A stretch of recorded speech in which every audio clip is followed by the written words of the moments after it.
이런 경우는 이미 규모가 갖춰진 분들만 할 수 있는 거죠. 대표님들은 근데 이렇게 하기 어려우시잖아요. 그래서 제가 다시 말씀드리면 판매가는 적어도 원가에서 4배는 올려놓고 시작하라는 거예요. 어차피 안 팔린다면 비싸게 팔으라는 거죠. 그러다 팔리기 시작하면 그 상품이 그러다가 팔리기 시작하면 그게 무섭게 돈을 벌어다 줍니다.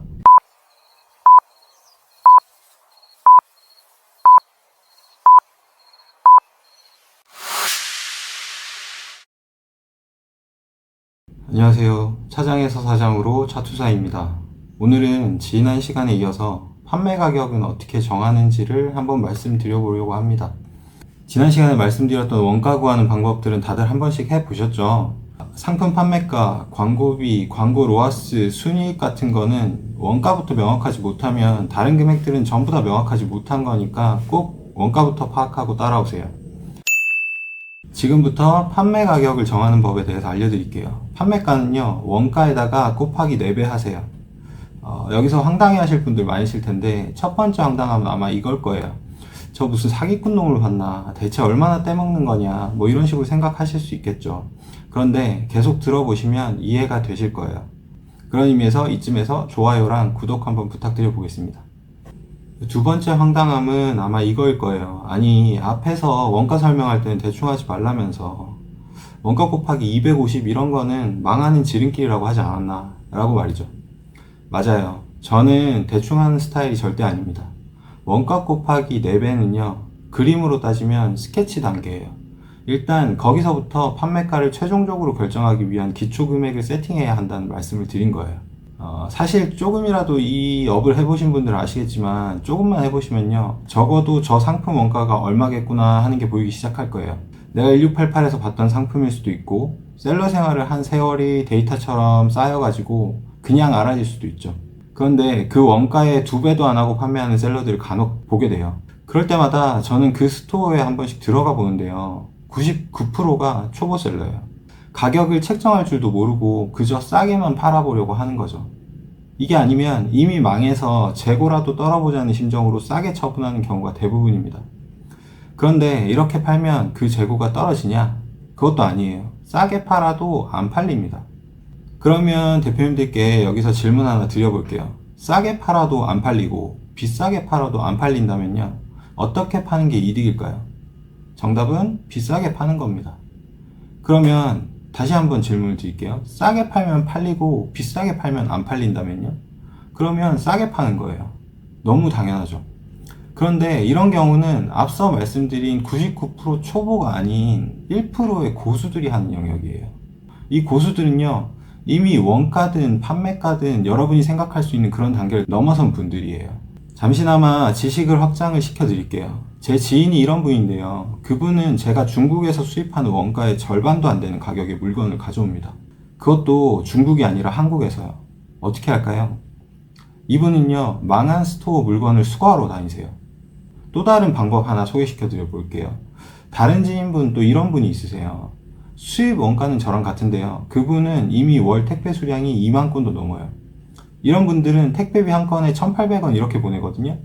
원가에 팔아도 택배비를 3,000원만 받으면 이분들은 한 건에 1,200원이 남는 거예요.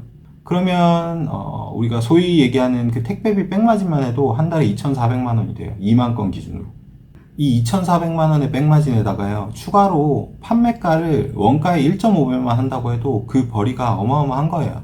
이런 경우는 이미 규모가 갖춰진 분들만 할 수 있는 거죠. 대표님들은 근데 이렇게 하기 어려우시잖아요.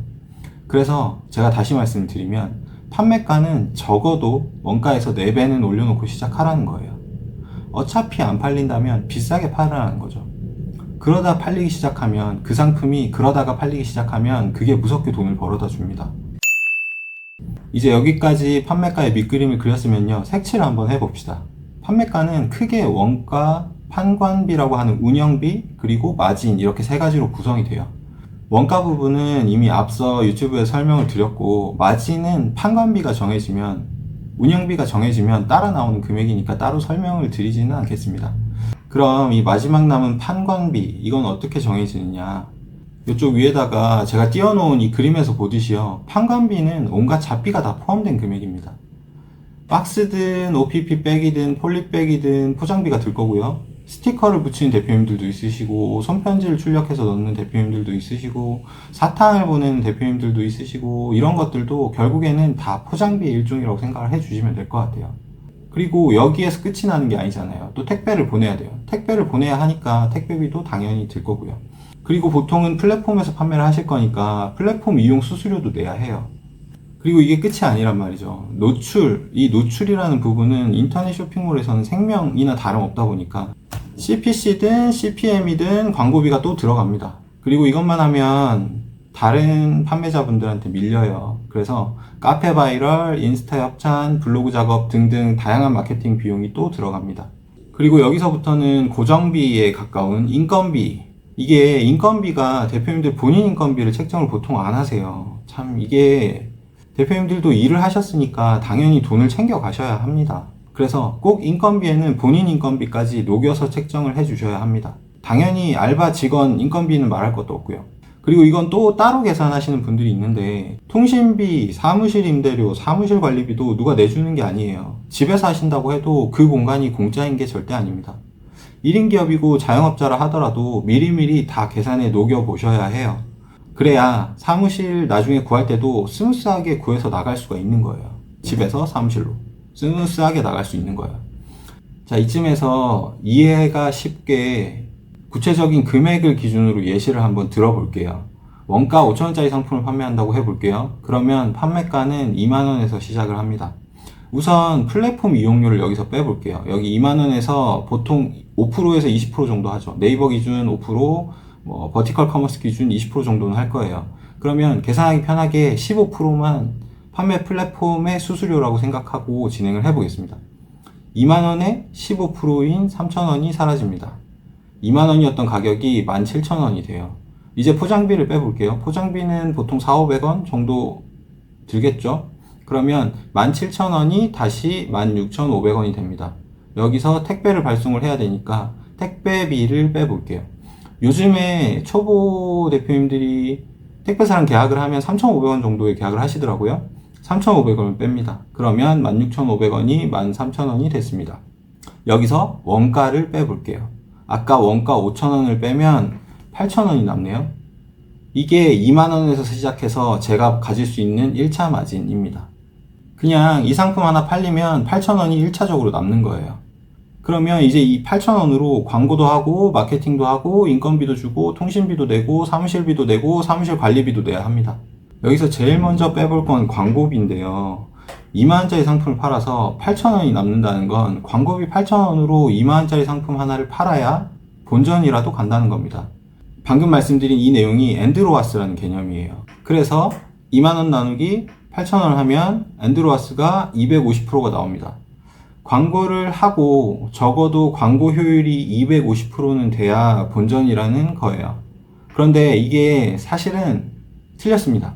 이제는 많은 분들이 아시겠지만 쿠팡 같은 경우는 광고 효율을 측정을 할 때요, 부가세를 제외를 하고 측정을 해요.